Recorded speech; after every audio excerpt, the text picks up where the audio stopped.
dalam jangka masa 3:30 atau 4 petang Se-Azri Wan Muhammad Azri Wan Idris akan insyaAllah akan keluar. Share. So lebih kurang 3:30 ke 4 macam tu lah. Saya baru saja bercakap dengan pegawai penyiasat, rakaman percakapan sedang habis dah selesai. So sekejap lagi dia akan diberikan jamin mulut atau jamin polis dan dia akan bebas insyaAllah. 3:30 atau 4 petang ni bolehlah kita confirm insyaAllah.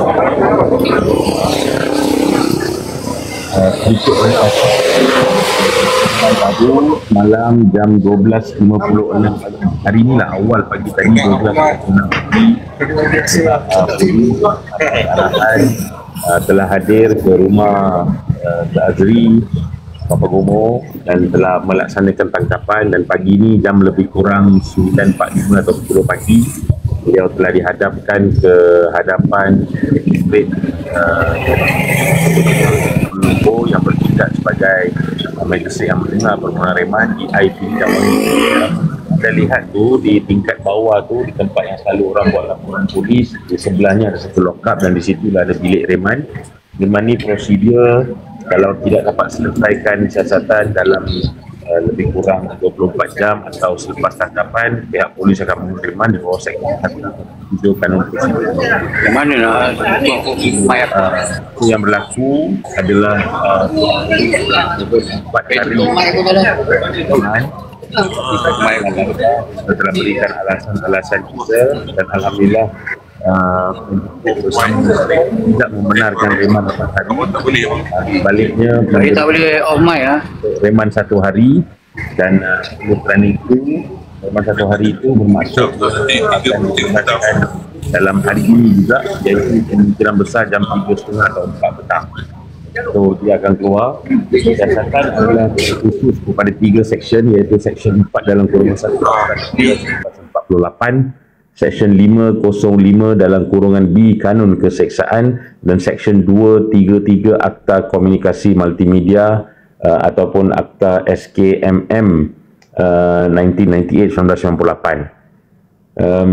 Kita dimaklumkan semasa permohonan reman tersebut, ianya adalah berdasarkan kepada laporan polis yang dibuat di Ipoh, dan ianya dibuat oleh Angkatan Muda Keadilan yang merupakan sayap pemuda bagi parti PKR yang diketuai oleh tidak bukan setiausaha politik kepada Perdana Menteri. Menariknya tuan-tuan dan puan-puan, selain daripada report di Ipoh atau Perak tersebut, ada lagi sebenarnya 12 lagi report seluruh negara yang dibuat oleh Angkatan Muda Keadilan. Angkatan Muda Keadilan seperti mana saya maklumkan tadi adalah sayap pemuda ataupun sayap bahagian pemuda, orang-orang muda dalam PKR yang mana diketuai oleh setiausaha politik Perdana Menteri.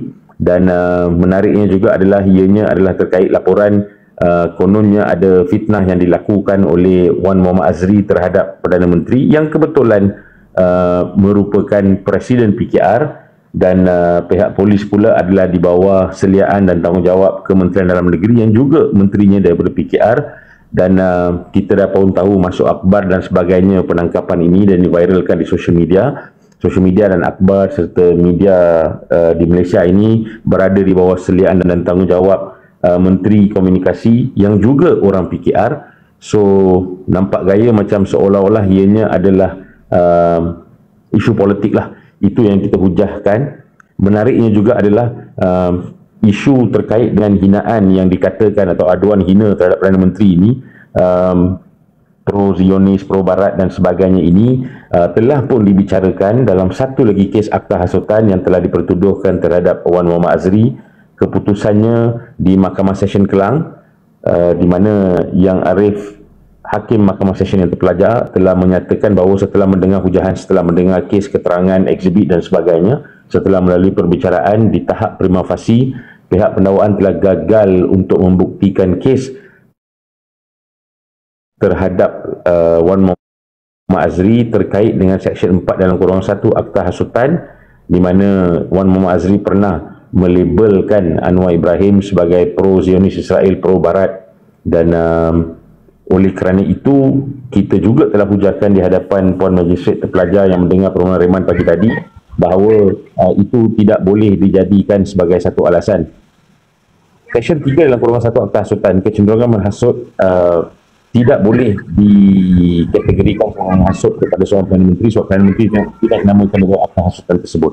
So ini semua antara isu-isu yang kita telah hujahkan dan Puan Magistrate bersetuju bahawa reman tidak boleh diberikan sebanyak 4 hari dan alhamdulillah hanya 1 hari. So sebentar lagi 3.30 hingga 4 petang dia insya-Allah Azri akan dibebaskan.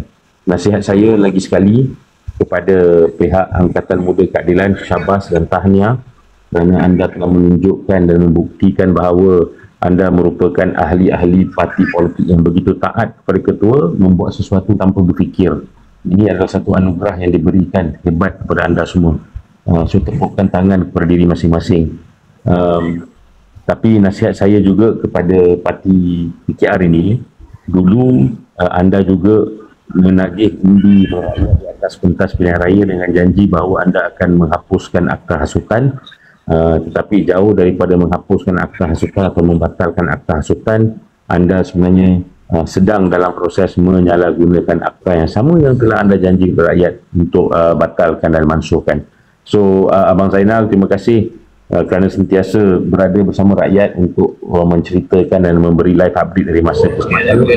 Saya minta izin untuk turun dulu. Saya minta izin untuk turun dulu. So, tolong tolong rekod sama benda ni. So tunggulah insyaAllah kita nampak kita keluar. Bisa berhenti mengembalakan rasa tidak puas hati anda.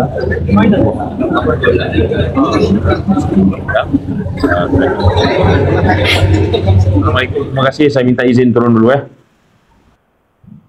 Baik-baik Tuan Rafiq.